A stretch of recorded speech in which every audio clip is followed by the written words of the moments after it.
أعوذ بالله من الشيطان الرجيم. بسم الله الرحمن الرحيم. فأتيا فرعون فقولا إنا رسول رب العالمين أن أرسل معنا بني إسرائيل. صدق اللہ العظیم. سورۃ الشعراء آیت نمبر 16 اور 17 آپ کے سامنے پڑھی گئی. حضرت موسیٰ علیہ السلام کا قصہ ہم پڑھ رہے ہیں کہ جب اللہ تبارک و تعالیٰ نے موسیٰ علیہ السلام کو بھیجا فرعون کی طرف، موسیٰ نے کچھ دعائیں کی، التجائیں کی. ایک تو یہ کہا کہ مجھے خدشہ ہے کہ کہیں وہ مجھے جھٹلائیں نہیں یا مجھے قتل نہ کریں، اور میرا سینہ تنگ ہوتا ہے اور میری زبان جو ہے وہ بھی نہیں چلتی. تو اللہ تبارک و تعالیٰ نے اس کے جواب میں فرمایا تھا کہ ہرگز نہیں، یعنی ایسا نہیں ہے، وہ تمہیں قتل نہیں کر پائیں گے. تم دونوں جاؤ میری آیات کے ساتھ، اور میں سنتا ہوں تمہارے ساتھ، میں سن رہا ہوں جو کچھ وہ تم سے کہیں گے یا جو کچھ آپ ان سے کہیں گے، میں سب کچھ سنتا ہوں. اب آج والی آیت میں فرمایا فَأْتِيَا، تم دونوں جاؤ فرعون کے پاس، فَقُولَا، اور تم دونوں کہو، اِنَّا، بے شک ہم، رسول رب العالمین، رب العالمین کے فرستادے ہیں، ہم کو رب العالمین نے بھیجا ہے. ان ارسل، اس لیے کہ تو بھیج، معنا ہمارے ساتھ، بنی اسرائیل، بنی اسرائیل کو. یعنی اللہ تعالیٰ نے ہمیں بھیجا ہے آپ کے پاس، ہم خود سے نہیں آئے ہیں، ہم اللہ تعالیٰ کے فرستادے ہیں، اس کے بھیجے ہوئے ہیں. اور ایک یہ کام ہمیں دیا گیا ہے کہ جو بنی اسرائیل، جن کو کہ غلام بنایا تھا موسیٰ علیہ السلام کی جو قوم تھی، بنی اسرائیل قوم، 400 سالوں سے ان کا اصل وطن جو تھا وہ شام تھا، اور یہاں مصر میں تھے. وہ ان کو غلام بنا رکھا تھا انہوں نے. وہ چاہتے تھے کہ ہم یہاں سے ہجرت کر کے چلے جائیں اپنے علاقے، اپنے ملک، لیکن انہیں جانے نہیں دیا جاتا. 6,30,000 تھی ان کی اس وقت تعداد، اور جن کو انہیں غلام بنا رکھا تھا، اور حیوانوں کی طرح ان سے کام لیتے. ان کو کیوں جانے دیتے ہو؟ بڑے بڑے محل تعمیر کرتے، ان سے وہ خدمت لیتے. کھیتی باڑی کا کام، جو کچھ بھی کام ہوتا تھا ان سے لیتے تھے وہ، کیونکہ وہ ان کے پاس غلام کی حیثیت سے تھے وہ. تو موسیٰ علیہ السلام نے جب کہا کہ مجھے اس لیے بھیجا ہے کہ ان کو میرے ساتھ بھیجو، تو وہاں ایک واضح فرق نظر آیا کہ یہ وہ نیشنل ریلیجن کی بات نہیں ہو رہی، بلکہ اسٹیٹ ریلیجن کی بات کر رہا ہے. یہ جو بات کر رہا ہے اس کے پیچھے یہ اس مذہب کی بات نہیں ہے جو سیاست سے بالا تر، جس کو لوگ سمجھا جاتا ہے کہ مذہب ہے ہی نہیں اس قسم کا کہ سیاست کے ساتھ اس کا کوئی تعلق نہ ہو. وہ پہلا ہی حکم جو موسیٰ علیہ السلام نے اس سے کیا کہ وہ سیاسی حکم تھا کہ یہ جو آپ کے ہاں ہیں ان کو ہمارے حوالے کر دو، ہم ان کو لے جائیں گے، ہم نے ان کو لے جانا ہے یہاں سے. تو اب جواب میں کیا کہا فرعون نے؟ قال الم نربک فینا، فرعون نے کہا الم نربک، کیا ہم نے تجھے نہیں پالا، فینا، اپنے ہاں، اپنے ہاں ہم نے تجھے نہیں پالا، ولیدن، جب کہ تو بالکل بچہ تھا، تیرے بچپن میں ہم نے تمہیں پالا. مفسرین نے لکھا ہے 18 سال یا 20 سال ان کے گھر میں وہ رہے، موسیٰ علیہ السلام جو تھے فرعون کے پاس رہے. وَلَبِثْتَ فِينَا، اور تو نے گزاری ہمارے ہاں، من عمری کا سنین، کئی سال، عمر کے کئی سال تم نے ہمارے ہاں گزارے. الفاظ بتا رہے ہیں کہ یہ فرعون جو ان سے بات کر رہا تھا یہ وہ نہیں تھا جس نے وہ حکم اس وقت دیا تھا کہ ان کے بچوں کو قتل کر دو، بلکہ یہ اس کا بیٹا اب تھا. کچھ مفسرین نے لکھا ہے کہ یہ والا فرعون جو تھا اس کو اس کے ساتھ محبت بھی تھی موسیٰ علیہ السلام کے ساتھ، یہ اس کو زیادہ تنگ بھی نہیں کرنا چاہتا تھا کیونکہ ان نے بچپن ایک ساتھ گزارا تھا، ہم عمر تھے تقریباً۔ تو اب یہ فرعون اس سے کہتے ہیں وَفَعَلْتَ فَعَلْتَكَ الَّتِي فَعَلْتَ، اور تو نے کیا وہ کام جو کہ تو نے کیا، جو کہ تو نے کیا، تو نے کیا وہ کام جو کہ تو نے کیا، وَأَنْتَ مِنَ الْكَافِرِينَ، اور تو کافرین میں سے ہے۔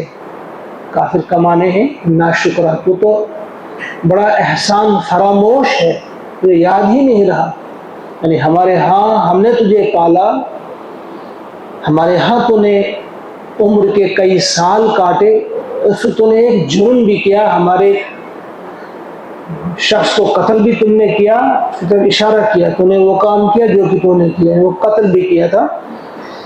اب دو چیزیں بتائیں فرعون نے، ایک یہ کہ تو احسان فراموش ہے، ہمارے ہاتھ تو پلا ہے، دوسرا تو مجرم بھی ہے ہمارا۔ اب اس کا جواب کیا دیا موسیٰ علیہ السلام نے؟ قال فعلتها، موسیٰ علیہ السلام نے کہا میں نے وہ کیا، اس میں کوئی معذرت نہیں کی یا انکار نہیں کیا، ہاں میں نے وہ کیا، اذن جب میں نے وہ کیا، وَأَنَا مِنَ الضَّالِّينَ تو میں ناواقف تھا، یعنی اس وقت مجھے معلوم نہیں تھا یہ کیا ہے، مجھ سے وہ ناواقفیت میں، نادانستگی میں وہ کام مجھ سے ہوا تھا۔ وہ اگر میں نے، اس نے ہمارے قوم کے ایک شخص کے ساتھ اس کی لڑائی ہو رہی تھی تو میں نے اس کو ایک گھونسا مارا تھا، اس کو قتل کرنے کا ارادہ تو تھا نہیں لیکن وہ قتل ہو گیا، وہ میں نے وہ نادانستگی میں کیا تھا، وہ جو قتل ہوا تھا وہ قتل عمد نہیں تھا۔ فَفَرَرْتُ مِنْكُمْ پھر میں بھاگ گیا تم سے، لَمَّا خِفْتُكُمْ جب کہ میں تم سے ڈر گیا۔ ڈر کیا گیا؟ یعنی مجھے معلوم تھا، مجھے خدشہ تھا کہ تمہارے ہاں مجھے انصاف نہیں ملے گا، تم میری بات کو نہیں سنو گے کہ میں نے جان بوجھ کر یہ قتل نہیں کیا ہے، تو اس ڈر سے میں وہاں سے فرار ہو گیا، میں بھاگ گیا وہاں سے۔ فَوَهَبَ لِي رَبِّي حُکْمًا تو پھر عطا کیا مجھے میرے رب نے حکم۔ حکم ہوتا ہے تو اس کا معنی ہے قوت فیصلہ، اور اس کے معنی ہے اتھارٹی جو اللہ تعالیٰ کی طرف سے عطا کی گئی، یعنی ایک اتھارٹی انہیں عطا کی گئی، حکمت عطا کی گئی، اور اس کے ساتھ صرف حکم نہیں بلکہ حکمت و دانش کے ساتھ وَجَعَلَنِي بنایا مجھے میرے رب نے من المرسلین رسولوں میں سے، مجھے حکمت بھی عطا کی اور مجھے رسالت بھی عطا کی، مجھے رسول بنایا، یعنی اب میری وہ حیثیت نہیں، اس وقت جو تھا میں ناواقف تھا، میں سیدھی راہ کی تلاش میں تھا، لیکن اس وقت مجھے اب سیدھا راستہ مل چکا ہے، اب اللہ تعالیٰ نے مجھے ہدایت دی ہے، مجھے رسول بنایا ہے۔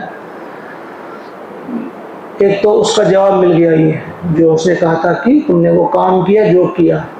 اب دوسرا جو فرعون نے کہا تھا کہ ہم نے تم بڑے احسان فراموش ہو، ہم نے تمہیں پالا، اب اس کا جواب دیا جا رہا ہے وَتِلْكَ نِعْمَةٌ اور وہ احسان تمنها علیہ جو تم جتا رہے ہو مجھ پر، جس احسان کا تم تذکرہ کر رہے ہو کہ ہم نے تمہیں پالا، ہمارے گھر میں تم نے کھایا، وہ اگر ان کے پیچھے ہم دیکھیں گے کتنا بڑا جرم یا کتنی بڑی بات وہ کہہ رہا تھا کہ تم ہمارے ٹکڑوں پر پلے ہو، اس طرح آج کوئی کہے گا، وہ فرعون نے یہی بات کی تھی، ہمارے ٹکڑوں پر تم پلے ہوئے ہو، آج تم ہمیں دکھاتے ہو آنکھیں۔ تو موسیٰ علیہ السلام نے کہا کہ وہ احسان جو تم مجھ پر جتا رہے ہو، ان عبدت بنی اسرائیل، تو تم نے غلام بنا رکھا تھا بنی اسرائیل کو، یعنی میں ایسے میرے گھر میں روٹی کی کمی نہیں تھی کہ میں تمہارے گھر میں کھانا کھانے آیا تھا، بلکہ تم ظالم تھے، تم بنی اسرائیل کے بیٹوں کو قتل کرتے تھے، تو میری ماں نے اسی خدشے سے ڈر کر اپنے سینے پہ پتھر باندھ کر مجھے صندوق میں بند کر کے دریائے نیل کے حوالے کیا تھا، تو میں یوں ہی نہیں آیا تھا آپ کے پاس، تم مجھے احسان کیا جتا رہے تھے، بلکہ تم ظالم تھے، تم نے جینا دو بھر کر دیا تھا بنی اسرائیل کا، ان عبدت بنی اسرائیل، تم نے بنی اسرائیل کو غلام بنا رکھا تھا۔ اب جب اس کو دونوں باتوں کا جواب ملا فرعون کو، اب اس نے کیا کہا؟ قال فرعون، فرعون نے کہا وما رب العالمین، یہ رب العالمین کیا ہوتا ہے؟ کیونکہ موسیٰ علیہ السلام نے کہا تھا کہ مجھے رب العالمین نے بھیجا ہے، ابھی ہم نے جو پڑھا انا ان رسول رب العالمین، اب اس کے بارے میں پوچھا یہ رب العالمین کیا ہوتا ہے، اس کی رب العالمین کی حقیقت پوچھی، رب کی حقیقت کیا ہے؟ تو موسیٰ علیہ السلام نے جواب دیا قال رب السماوات والارض، آسمانوں اور زمین کا رب، وما بینہما، اور جو کچھ ان کے بیچ ہے سب کا رب، ان کنتم موقنین، اگر تم یقین کرنے والے ہو۔ یعنی فرعون نے حقیقت پوچھی تھی کہ بتاؤ حقیقت کیا ہے رب العالمین کی، تو موسیٰ علیہ السلام نے حقیقت نہیں بتائی، کیونکہ حقیقت نہیں بتائی جا سکتی اللہ کی، صفات بتائی جا سکتی ہے، تو صفات بتائی موسیٰ علیہ السلام نے کہ وہی رب جو آسمانوں کا بھی رب ہے، زمین کا بھی رب ہے، اور آسمان و زمین کے بیچ کی ہر چیز کا رب وہی ہے، اگر تم یقین کرنے والے ہو۔ گویا اگر تم ان باتوں پہ غور کرو گے خود ہی پتہ چل جائے گا رب کون ہے۔ قال لمن حولہ، اب فرعون نے کہا، کن سے کہا؟ لمن حولہ، جو اس کے آس پاس تھے، الا تستمعون، کیا تم سنتے نہیں ہو؟ کیا تم سنتے نہیں ہو؟ یعنی کیا تم سنتے ہو کیا بتا رہے ہیں؟ ہم نے سوال کیا کیا اور جواب کیا دے رہے ہیں؟ کیا تم نہیں سنتے ہو؟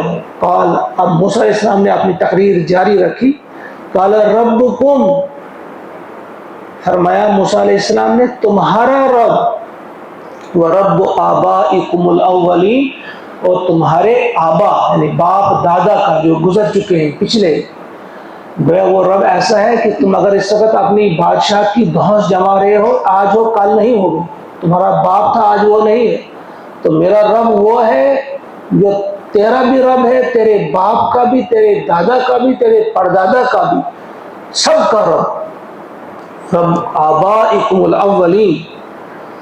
قال ان رسولکم الذی، اب فرعون کس کی طرف مخاطب ہوا؟ اب اس نے منہ پھیر لیا موسیٰ علیہ السلام سے، اب اپنے وہ جو سردار تھے وہاں پہ ان کے دربار میں، اب ان کی طرف بتا رہے ہیں کہ بے شک یہ تمہارے رسول صاحب جو ہیں، تنزل کا ان رسولکم، تمہارے رسول صاحب جو ہیں، الذی ارسل، جو کہ بھیجے گئے ہیں، الیکم، تمہاری طرف، لمجنون، یہ تو نعوذ باللہ پاگل ہے، مجنون ہے، یہ کیسی بہکی باتیں کہہ رہے ہیں کہ یہ تو مجنون ہے۔ لیکن موسیٰ علیہ السلام اب بھی نہیں رکے، بیان کرتے رہے، قال رب المشرق والمغرب، کہا رب مشرق کا اور مغرب کا، وما بینہما، اور جو مشرق اور مغرب کے بیچ ہے اس کا رب، ان کنتم تعقلون، اگر تم ذرا عقل رکھتے ہو، تم مجھے مجنون کہہ رہے ہو، اگر تم عقل مند ہو، اگر تم عقل سے کام لوگے تو وہ مشرق کا بھی رب ہے، مغرب کا بھی رب ہے، اور مشرق اور مغرب کے بیچ کا بھی وہ رب ہے۔ یعنی اگر تم اپنی بادشاہ کی دھوس جما رہے ہو تو اپنے اس ملک کی حد تک کہتے ہو ہاں جی ہمارا حکم چلتا ہے، مصر کی حد تک، وہ تو مصر سے باہر بھی مشرق تک کا رب ہے، یہاں سے مغرب تک کا رب، وہ تو ہر جگہ کا رب ہے۔ وما بینہما ان کنتم تعقلون، اگر تم عقل والے ہو، اگر تم عقل سے کام لوگے تو تم پہچان جاؤ گے اپنے رب کو۔ اب فرعون نے کہا جب کوئی بات نہیں بنی، قال، کہا، یہی ہوتا ہے بادشاہوں کا طریقہ، جب وہ کسی بھی میدان میں ہار کھاتے ہیں، دلیل کے میدان میں جب کوئی بات کہنے کی نہیں ہوتی، پھر ان کا طریقہ یہی ہوتا کیا؟ قال لئن، لہو ضرور، ان اگر، اتخذت، تم نے بنایا، الہن، کوئی معبود، غیری، میرے سوا، اگر تم نے میرے سوا کسی اور کو معبود مانا، کسی اور کو معبود جانا، لَأَجْعَلَنَّكَ، تو میں ضرور کر دوں گا تمہیں، بنا دوں گا تمہیں، من المسجونین، قیدیوں میں سے، یعنی میں تمہیں قید خانے بھیج دوں گا، تو قیدی جو وہاں پڑے ہوئے سڑ رہے ہیں تم بھی ان کے ساتھ سڑو گے، میں تمہیں قیدی بنا دوں گا۔ اب یہاں تھوڑا سا سوچنے کی دعوت ہمیں دی جا رہی ہے. ہم سوچیں ذرا وہ فرعون جو اس قدر طاقتور بادشاہ تھا اور اس کے سامنے غلام قوم کے 2 آدمی کھڑے تھے، لیکن اب وہ کس قدر نیچے آ گیا ہے، اب کوئی بات نہیں بن پا رہی ہے. اس کے سامنے کسی انسان کو مارنا تو مکھی کے مارنے کے برابر تھا، لیکن اس قدر رعب جم گیا اس پہ ان کی باتوں کا، ان کی تقریر کا، موسیٰ علیہ السلام کے ان الفاظ کا، کہ اب وہ زیادہ سے زیادہ یہ کہہ رہا ہے کہ میں تمہیں جیل بھیج دوں گا. تو یہاں کچھ مفسرین نے پھر وہی کہا ہے کہ وہ اس سے چونکہ محبت بھی کرتا تھا، قتل نہیں کرنا چاہتا تھا. اس نے کہا کہ نہیں، یہ رعب ہی تھا، پیغمبرانہ رعب جو تھا، جلال جو تھا اس پر غالب آ گیا. وہ کچھ بھی نہیں کر پایا، بس دھمکی دے رہا تھا کہ میں تمہیں جیل بھیج دوں گا، میں تمہیں قید خانے بھیج دوں گا، من المسجونین.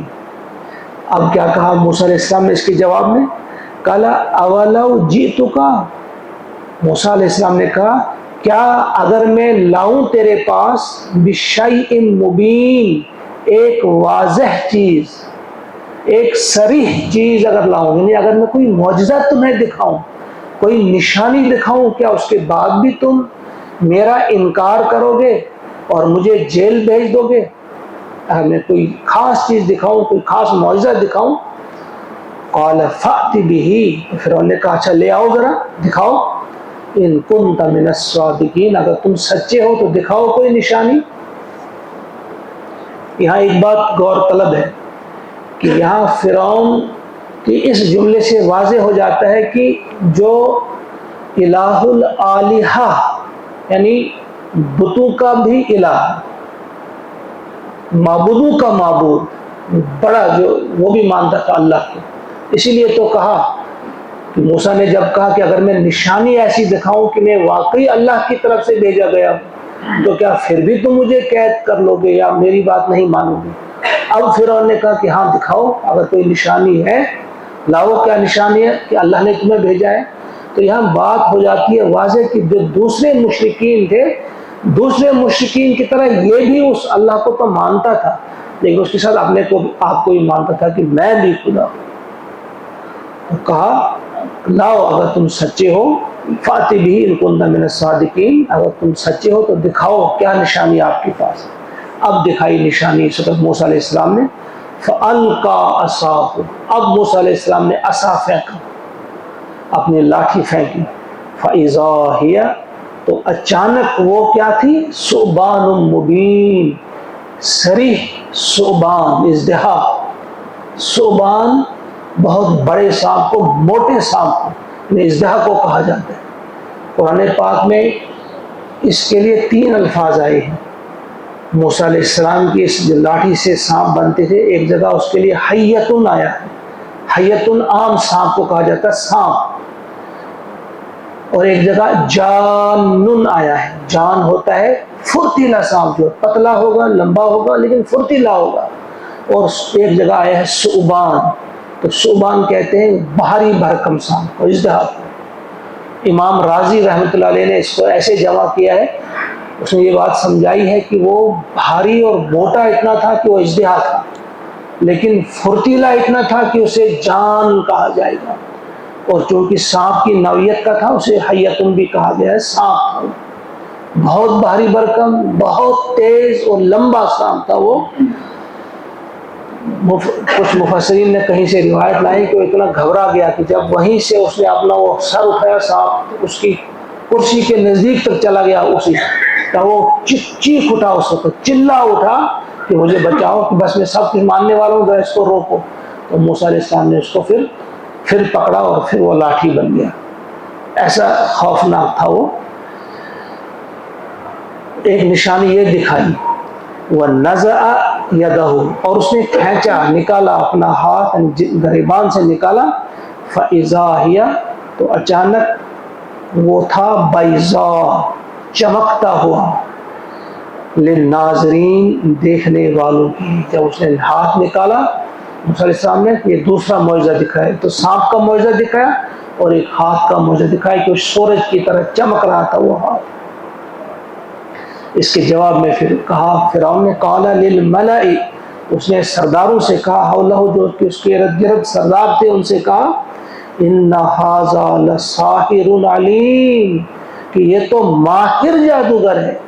یعنی یہ کہیں تھا، اگر یہ 8-10 سال کے بعد اب واپس آیا ہے، یہ کہیں سے زبردست قسم کا جادو سیکھ کر آیا ہے، یہ تو بڑا زبردست جادوگر ہے. ان ھذا لساحر علیم یرید، اس کا ارادہ ہے، یہ چاہتا ہے، ان یخرجکم، کہ تمہیں نکالے، من ارضکم، تمہاری زمین سے، بسحرہ، اپنی سحر کی طاقت سے، اپنے جادو کے طاقت سے تمہیں یہاں نکالنا چاہتا ہے.